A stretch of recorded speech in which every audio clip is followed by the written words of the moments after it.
Olá, galera, tudo bem? Hoje nós estamos aqui para corrigir a nossa 10ª quinzena de atividades, ainda sobre a temática da população brasileira, ok? Vamos lá. Atividades de terça-feira, a gente teve atividades na terça e sexta-feira, tá bom? Essa primeira lista aqui são as atividades de terça-feira.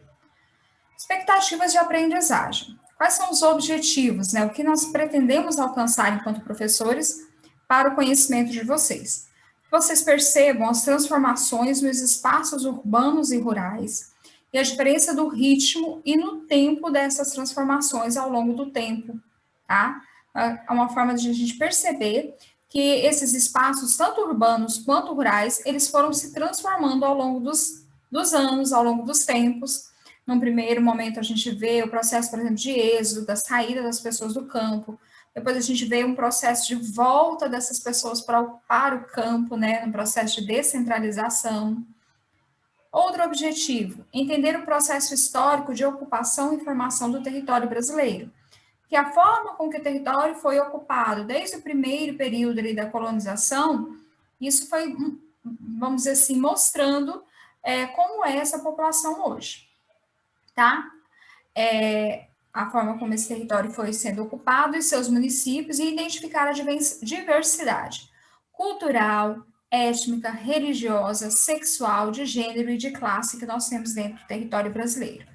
Nós sabemos que o território brasileiro é de dimensões continentais, é muito extenso, há uma grande variedade de culturas, de etnias, de religiões, certo? Dentro do nosso território, a gente precisa identificar essas diferenciações. Bora para as atividades. Primeira questão. Nas eleições de 2018, o Colégio Eleitoral Brasileiro apresentava. Então, ele está perguntando para a gente aqui, nas eleições de 2018, como estava configurado esse colégio eleitoral? O maior número de eleitores que eleitoras? Na verdade, segundo dados do IBGE, nós temos um maior número de eleitoras do que de eleitores. Então, não é essa. B, mais de 140 milhões de eleitores, a maior da história? Na verdade, foram aproximadamente, olha só, 147,3 milhões de eleitores, tá? Então, realmente foi uma das maiores da história, certinho? Então, a letra B já fechamos aqui. Atividade 2, observe o gráfico abaixo a respeito da sobremortalidade masculina. Maior mortalidade da população masculina em relação à feminina. No Brasil, entre as décadas de 40 e os anos de 2015. Então, aqui a gente vai analisar essa linha de baixo aqui, é a década de 40. Essa linha com os pontilhadinhos é os anos de 2015. A gente percebe que, deixa eu pegar aqui uma caneta aqui, para a gente marcar, olha só. Nesse período aqui, ó, nessa linha aqui de idade, né, até aproximadamente, posso dizer aqui, até aqui sim, né, nós temos uma mortalidade muito alta nessas faixas etárias aqui, ó, certo? Olha só, temos esses intervalos aqui.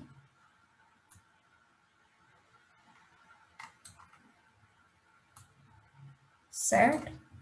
Então, olha, vai de 10 a 15 anos, maior entre 15 e, na idade aqui, ó, entre 15 a 20 anos, 20 a 25, 25 a 30, 35 de 30 a 35 até 40 anos, nós temos uma mortalidade masculina muito alta. Então, essa mortalidade que a gente já trabalhou em outras aulas, ela acontece muito entre a população masculina e principalmente entre essa população jovem, né? Tanto é que a gente viu que passou uma certa idade ali dos 25 anos, se eles sobreviveram, eles vão ter uma expectativa de vida maior, porque é nessa faixa ali em que há uma mortalidade maior entre os indivíduos, né, entre os homens, dentro da sociedade brasileira. Mas vamos ver o que ele pede para a gente. Olha só, considere as afirmações abaixo sobre a dinâmica populacional recente no Brasil. Então, a dinâmica populacional é a forma com que essa população cresce, como que essa população se comporta. Então, essa população no Brasil, atualmente, como que ela se comporta, né? Então, é isso que a gente vai observar aqui. Então, olha aqui.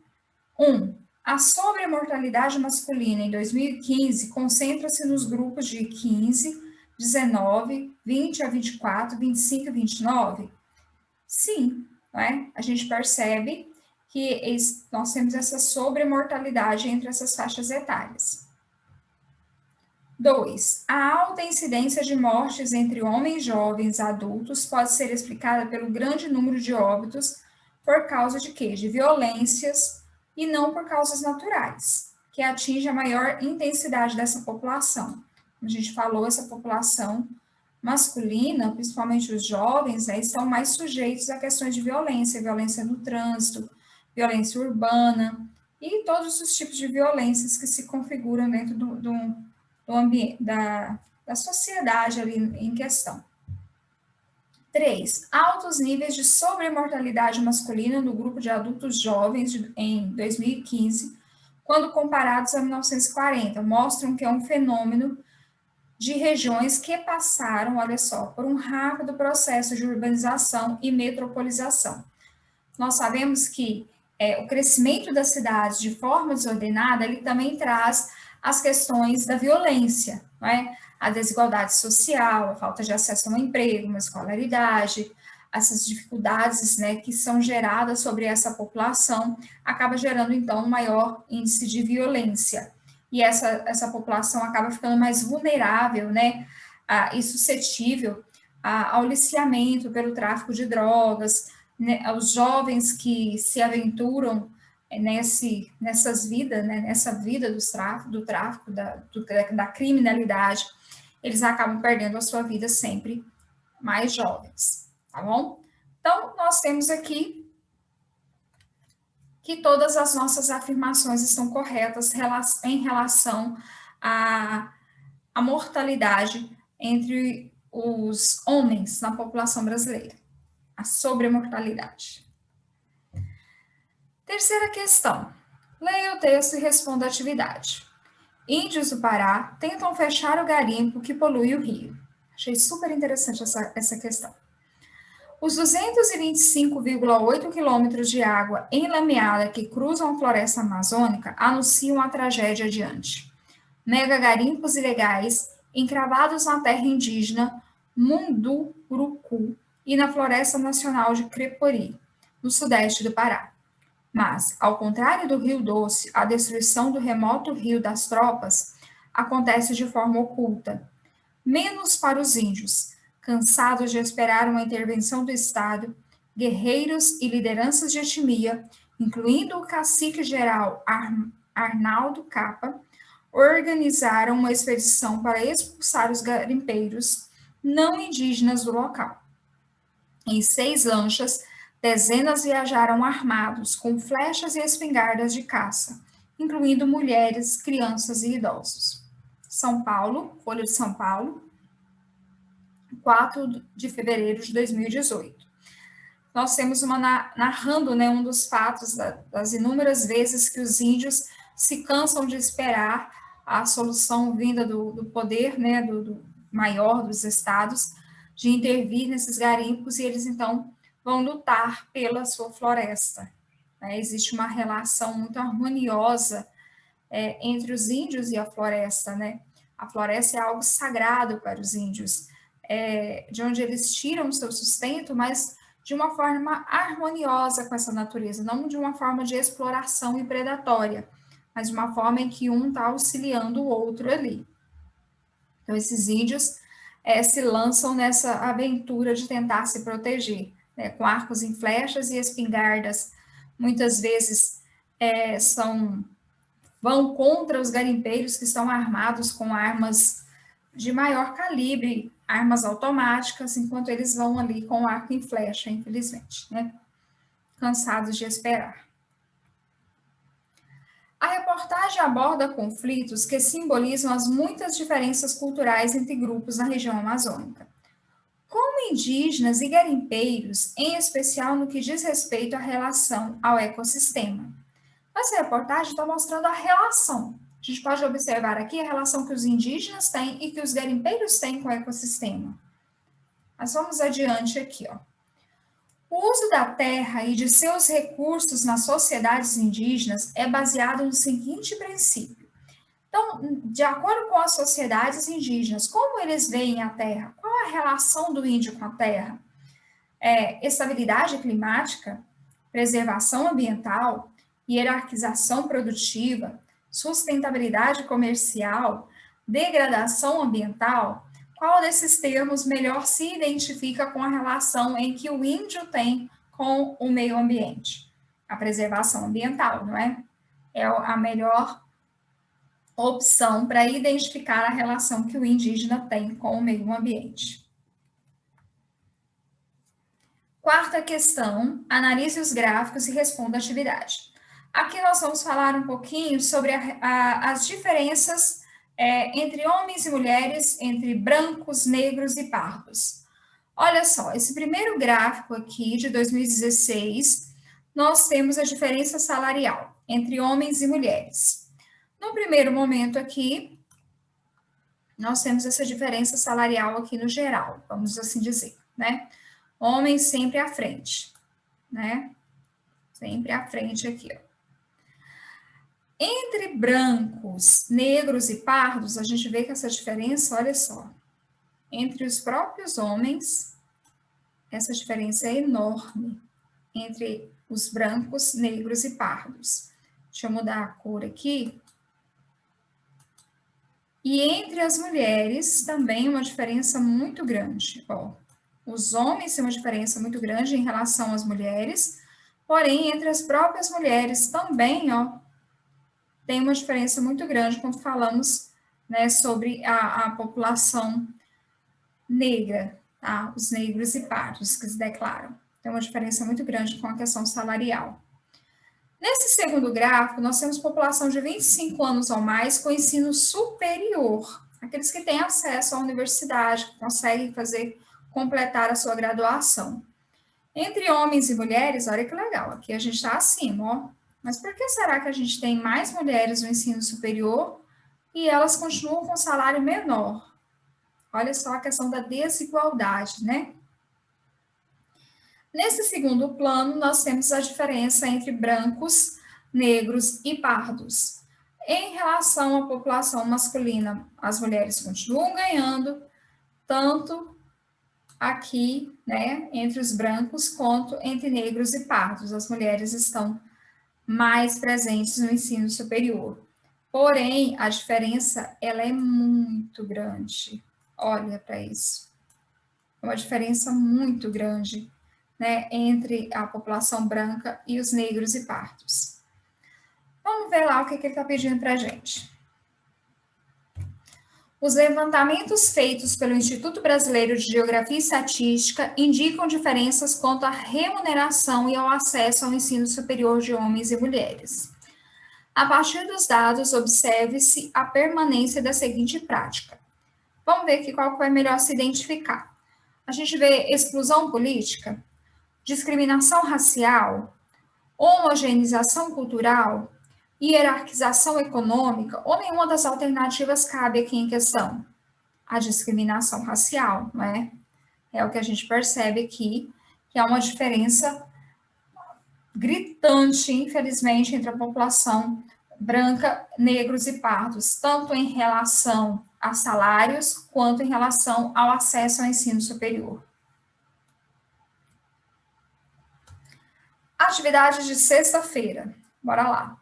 Rapidão. Atividade 1. Sobre a população brasileira está correto, né? Vamos ver aqui, peraí. Está correto afirmar. Então, em relação à população brasileira, os estudos da população brasileira que a gente já realizou até aqui, né? O que a gente pode afirmar aqui? A expectativa da população masculina é menor que a feminina. Em parte, isso está relacionado à violência urbana e acidentes de trânsito? Fechou.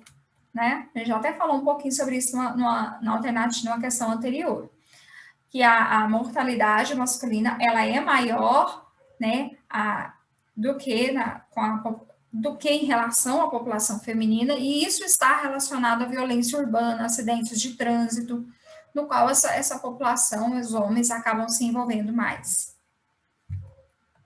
Bora para a próxima. 2. Deixa eu trocar a cor aqui, que eu perco sempre esse amarelinho. Região é uma porção territorial que possui determinadas características naturais humanas dominantes.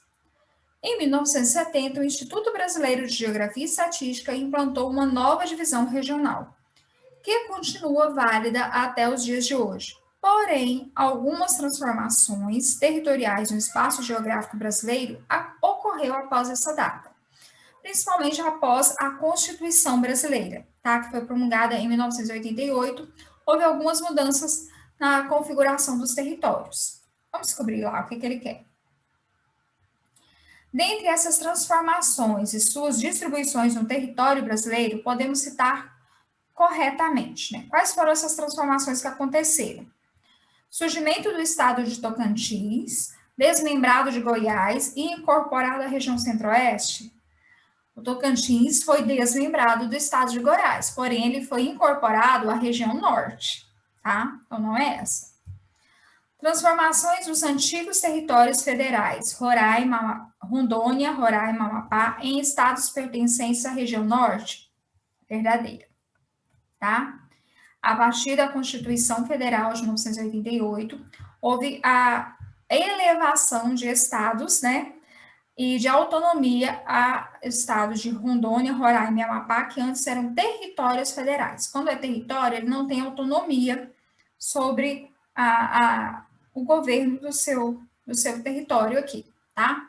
Então, eles passaram, então, foram elevados, né, a uma categoria. Então, vamos seguir. 3. Estima-se que atualmente 160 mil brasileiros trabalham e vivem no país em condições semelhantes à escravidão. Ou seja, estão submetidos a trabalhos forçados, servidão por meio de dívidas, jornadas exaustivas, circunstâncias degradantes, comparada aos milhões de africanos trazidos para o país para trabalhar como escravos. A cifra atual poderia indicar alguma melhora, mas abriga 160 mil escravizados. É um escândalo humano de proporções épicas. Infelizmente, não é? O Brasil, que foi um dos últimos países a abolir a escravidão, ainda tem dentro do território brasileiro trabalho. Hoje, de acordo com a Constituição, nós temos trabalhos análogos à escravidão. Olha só o mapinha que eu trouxe aqui para vocês. Quantidade de trabalhadores resgatados de 95 a 2006. Esse mapa mostra aqui, ó, quanto mais escuro, mais trabalhadores escravos tem nessas regiões, tá? Então, o artigo 149 do Código Penal define trabalho análogo ao escravo como aquele em que seres humanos são submetidos a trabalhos forçados, jornadas tão intensas que podem causar danos físicos, condições degradantes, restrições de locomoção em razão da dívida contraída pelo empregador. Trabalho escravo hoje, ele é imposto muitas vezes, esses trabalhadores são aliciados, vamos assim dizer, convocados para poder trabalhar em determinada área. E quando eles chegam ali, eles descobrem que eles contraíram uma dívida enorme para poder chegar a esse local de trabalho. E trabalham e não conseguem pagar essa dívida. Então, eles acabam, então, trabalhando para pagar uma dívida sem fim. E eles se configuram, né, como trabalho escravo, ou análogo a escravo, que é semelhante. Considerando-se o texto e os conhecimentos sobre o trabalho escravo no Brasil e suas implicações, é correto afirmar que, né, qual dessas alternativas aqui a gente vai afirmar como verdadeira? Letra E. O trabalho análogo ao escravo no século XXI caracteriza-se por jornadas exaustivas, restrição de liberdade de ir e vir e alojamentos inadequados. Beleza? Quarta atividade, leia o texto e analise o gráfico. Muito gráfico, né, galera? Mas isso é muito bom. No dia 9 de março de 2018, a Lei 13.104 de 2015 completou 3 anos desde sua promulgação. Conhecida como Lei do Feminicídio, ela torna o homicídio de mulheres um crime hediondo, quando envolve violência doméstica, familiar, menosprezo, discriminação à condição de mulher. A taxa de homicídio de mulheres por 100 mil, tá? Então, aqui nós temos os estados brasileiros e essa taxa de homicídio nesses estados. Vê que o gráfico vai variando aqui, tá? Mulheres brancas, tá? São esses mais cinza aqui, que tá mais para trás. Mulheres pretas ou pardas, destacado nesse vermelho bem intenso. Mulheres de todas as raças em preto, tá? Então, a gente percebe aqui que ainda a população negra e parda sofre até mesmo nessa questão aqui, né, do feminicídio. Os dados acima reforçam a necessidade de se desenvolver ações para minimizar a violência contra a mulher. Uma ação que pode contribuir para tal redução é: qual ação nós temos aqui? Aumentar políticas de segurança, amenizar a tramitação de processos judiciais, reduzir o número de hospitais para atendimentos, minimizar a educação aos jovens, intensificar a flexibilização da legislação. Qual atitude deve ser tomada aqui? Letra A, aumentar políticas de segurança, certo? Para evitar que aconteça essa violência, né? Que ela se configure, que ela se concretize, certo? E é isso aí, galera. Chegamos ao final da nossa 10ª quinzena, tá bom? Fica com Deus, beijo, tchau, tchau.